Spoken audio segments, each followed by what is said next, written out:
Всем привет! Спасибо, что снова на нашем канале. Сегодня у нас обзор очередного внедорожника королевских кровей. Это Freelander 2. 2013 год, это последняя модификация Freelander. 2.2 турбодизель. Интереснейший автомобиль. Я проездил на таком автомобиле ровно 5 лет. За 5 лет с ним практически ничего не случалось. Спереди автомобиль представляет, как и большинство середины 2010-х годов, агрессивный вид. Он похож, наверное, на Range Rover, нежели чем на Discovery. То есть это маленький такой Range Roverик. Ксеноновые фары, уже диодные, оптические стоят поворотники, указатели поворота. Дальний свет здесь же стоит в одной линзе. И стоит противотуманная обычная галогеновая фара. Это версия 150 лошадей. Существует две модификации: 150 и 190 лошадей, 2.2 турбодизель. Отличаются они всего лишь прошивкой. Давайте теперь более детально посмотрим, что же мы имеем в этом автомобиле. Бесключевой доступ, как видно, стоп-старт. Монитор, на который вводится либо навигация, либо вспомогательная аудиосистема. Климат-контроль. Уже бесшайбовый доступ к Terrain Respawn. Соответственно, переключение коробки передач в спортивный либо в ручной режим. Электронный уже ручник. И дальше у нас небольшой бардачок. Дальше у нас установлена на машине полностью электронная система управления сиденьями. Причем не только управление сиденьями водителя, но и бокового пассажира. Посмотрите, да, здесь нет памяти, но тем не менее электронные регулировки присутствуют. Причем вверх-вниз, вправо-влево и наклон спинки. У нас присутствует в машине премиального класса музыка, это Meridian. Автомобиль с шестиступенчатой автоматической коробкой передач. Я бы сказал, даже, наверное, неубиваемой коробкой передач. Мой Freelander прошел по тем временам, когда я им владел, порядка 250, даже, наверное, 280 тысяч километров без переборки вообще каких-либо агрегатов. Ни мотор, ни коробка, ничего не подвергал вскрытию, даже масло не менял. Ну, по тех условиям тех лет. У меня был 2009 года выпуск Freelander, напомню, что это 2013. У меня по паспорту не требовалось замены масла, поэтому я ездил спокойно. И тот, кто уже взял после меня, владелец, поблагодарил, сказал большое спасибо за хорошее состояние автомобиля, и еще проездил до 400 тысяч, и также уже продал. Дальше история теряется. Красивейшие фары. Посмотрите, как сделано. Это просто маленькое произведение искусств. Автомобиль напоминает собой, как я и говорил, уже такой маленький, компактный, сбитый Range Rover, который поистине впечатляет своим вождением. Кстати, одно из преимуществ данного автомобиля — это его, опять-таки же, командирская посадка. Высокие сиденья. Причем задние сиденья, как вы видите, они гораздо выше передних. Посмотрите, как я сижу, достаточно удобно, без всяких проблем. И ноги удобно располагаются. Удобное расположение подлокотников для переднего водителя, пассажира, которые могут отгибаться назад, вот так вот, и могут регулироваться по высоте. Здесь специально есть кронштейн. Серия подстаканников, как я говорил, причем вот этот вот бардачок закрывается, и в то же время его можно еще и вот так вот вынуть. Сзади ничего не установлено. В премиальных классах предыдущего поколения до рестайлинга здесь были музыкальные выходы. В этой машине выходов не установлено, просто маленький какой-то очешник. Здесь же располагается подлокотник небольшого размера, чтобы положить какие-то провода, может быть, ну или мелочевку. И подстаканники. Также в этой машине стоит догреватель Webasto, настоящий Webasto, который позволяет запускать машину удаленно, вернее, прогревать машину удаленно с пульта, либо в компьютере, соответственно, существует, который вот здесь вот располагается, существует расписание, по которому можно его запускать по времени. То есть, уходя домой, можно выставлять, что машина должна, если она располагается далеко от дома, запускаться, условно говоря, там в 7 часов утра. И приходя спустя 20 минут, можно установить по таймеру, сколько она будет работать. Приходя утром в машину, она уже будет прогрета. А в Range Rover, вот если сравнивать работу Webasto, она гораздо больше, ну, наверное, за счет объема двигателя, гораздо быстрее сажает аккумулятор. То есть за 4 цикла можно уже подсадить аккумулятор на Range Rover на раз-два. В этой машине, запуская Webasto, я не знаю, раз 8 я запускал без завода двигателя, и при этом потом машина заводится совершенно спокойно зимой. Ну, обычная подсветка включаемая. У нас с вами интересное решение Land Rover применил. Интересное решение, посмотрите.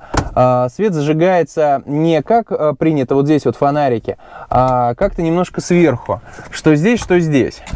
То есть, получается, приходится накренять и включать свет отдельно. Моторный отсек открывается достаточно просто, всего лишь нажатием одного рычажка. Вот мы имеем доступ в моторный отсек. Если бы не фордовское решение, то, наверное, я бы сказал, что все остальное не имеет значения. Фордовский мотор делает эту машину просто неповторимую. Во-первых, она очень легка на разгоне, как я и говорил, срывается практически в лед. До 100 километров она разгоняется чуть меньше 10 секунд, несмотря на то, что это 2.2 дизель. Небольшая загрузка моторного отсека, то есть вы видите, здесь достаточно просторно, доступ к фарам очень простой, что с той, что с этой стороны можно спокойно долезть. Можно самому открепить воздушный фильтр, поменять.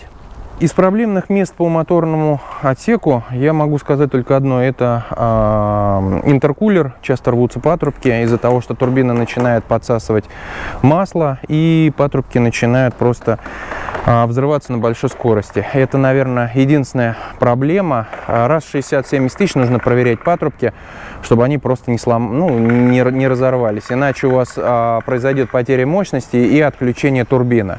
Это вполне чинибельно. Умельцы даже ставят камазовские патрубки. Но я не считаю, что это правильно. Как я и говорил, здесь багажник не очень большой, причем он высокий. Порядка, наверное, 80-90 сантиметров от уровня земли. И глубина у него небольшая. То есть две большие сумки можно поставить. Закрывается он кофрой. Вот такой. Маленькие стаканчики, скорее всего, для перчаток. И здесь чуть-чуть утопишь. Я не знаю, может быть, что-то еще подложить. Но если громоздкий насос или аптечку, огнетушитель, здесь уже будет занимать половина багажника. Здесь настоящее полноценное колесо. Там же внутри убран домкрат. Освещение, причем небольшое. Но что хорошо, есть розетка для включения 12 вольт. Так, ну, как я и говорил, да, нет открывания сидений, как это сейчас принято, от задней двери. То есть сиденье надо открывать только через заднюю дверь. Мы попробуем дотянуться. Ну, вот я и сложил передние сиденья. Как вы видите, мы потеряли 20 сантиметров от нашего спального места. Если мы хотим с вами путешествовать, то тут два карика и вали можно положить. Это два ребенка, либо два подростка, но никак не два взрослых человека, которые здесь будут располагаться с трудом. Завел машину. Если вы слышите легкое дребезжание дизеля, рокот такой тихий-тихий, ненавязчивый. Посмотрите, насколько удобная посадка. Водитель садится, и кресла как литые. Очень удобный подлокотник, как я сказал. Боковой подлокотник. Рука полностью ложится за счет вот этой толщины. Ложится. Очень удобно управлять кнопками стеклоподъемника, управлять зеркалом. Огромные лопухи зеркальные, которые видят, точнее не видят, а создают полный объем сзади идущего транспорта. То же самое справа. Это полностью бортовой навигационный компьютер. Сюда выводится мгновенный расход, текущий, сколько осталось бензина, музыкальные треки. Здесь показывается температура, как вы видите, и запас оставшегося топлива. Посмотрите, какой у нас дисплей. Все четко отрисовано. Телефон, но, к сожалению, у нас не подключен. Вот аудио. Вывод всех композиций, выбор источника, настройки. Что еще у нас сюда выводится? Как я говорил, камера заднего вида, причем камера уже с траекторией. Мы поворачиваем руль, это говорит о том, что здесь стоит коншина, и коншина управляет задней камерой. Ну вот мы трогаемся, легкий рокот мотора. Очень тихо работает подвеска, ее практически не слышно. Автомобиль предсказуем, очень управляем. Руль двигается легко, без каких-либо усилий. Здесь стоит гидроусилитель. Чтобы понять и ощутить особые прелести этого автомобиля, мы выбрали с вами на природу. И сейчас будем воочию убеждаться в том, насколько сильный этот автомобиль и что он может.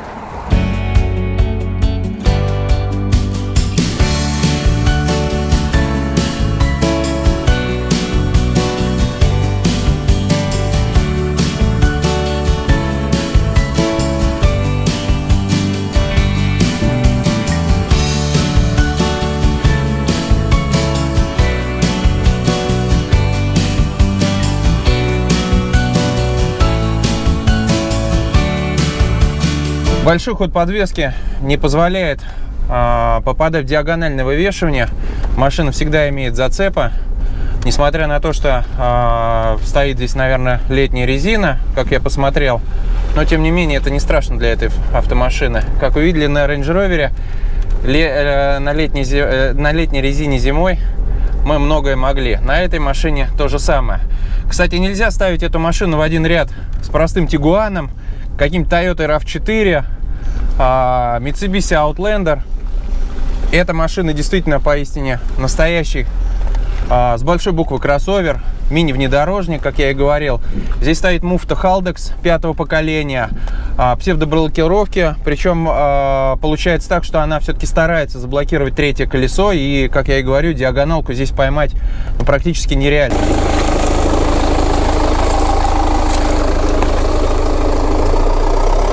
О, смотрите, какой огромный арочный пролет, как играет колесо. Какая красота. Параллельно не устаю снимать природу. Русь-матушка. Закат какой красивый. Первое серьезное испытание. Серьезная горка. Порядка, наверное, здесь, да, больше 45 градусов подъем. Попробуем отработать подъем на скользкой дороге. Да, аккуратно. Тогда режим подъем в горку. И... ну давай колея, грязь колея, там, не знаю, какой у тебя стоит. Попытка номер 2. Сейчас попробуем в натяг по очень скользкой дороге забраться в гору.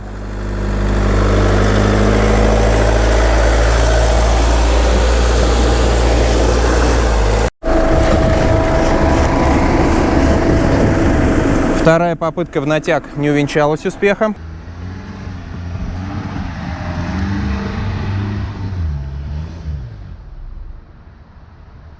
О чем мы и говорили, надо отключить все блокировки. Подъем в гору мы отключили, антибукс мы отключили. С легкостью преодолевает вот такое препятствие. Вот.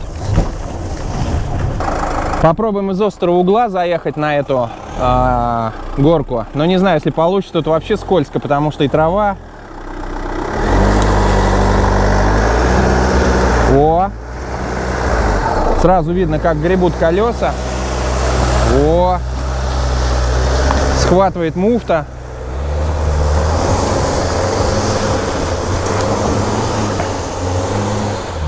Молодец. О! Из поворота острова, без разгона, в огромную горку, которую и так-то зайти тяжело. А уж на машине-то и подавно тяжело заехать. Но мы справились. Автомобиль все отработал. Кстати, стоимость ее варьируется в простой комплектации SE, которая пустая, в районе 500 тысяч. Ну а вот такая HSE доходит цена до 1,5 миллиона. Серьезный агрегат. Тем более дизель. Хоть и 150 лошадей, он не чипованный. Здесь можно расчиповать эту машину до 211 лошадей. Но владелец не стал этим заниматься. В Москве есть известный мастер, кто этим занимается. В ссылке будет описание. Савелов, который действительно мастер своего дела и изготавливает очень много прошивок. Сам это на своем компьютере делает, прошивает. Поэтому, если хотите, и у вас Land Rover, можете обратиться, и он вам все сделает. Вот как я и говорил, на машине показывается расположение колес, что самое важное при спуске с горы. Вот мы включили уменьшение скорости спуска с горы. Даже такая функция здесь отрабатывается с неким круизом, с заданной скоростью. Это очень хорошо. Если вы еще не решили, стоит ли вам брать этот автомобиль или нет, я вас склоняю к тому, что все-таки нужно взять этот автомобиль, если вы решили для себя быть уверенным, перспективным человеком. Он немного требует в обслуживании, с учетом того, что уже все-таки года берут свое, запчасти падают в цене, выходят новые машины, которые замещают. На место вот этого автомобиля уже вышел Evoque, как вы знаете. Но, тем не менее, этот автомобиль, это все-таки, я считаю, шедевр Land Rover.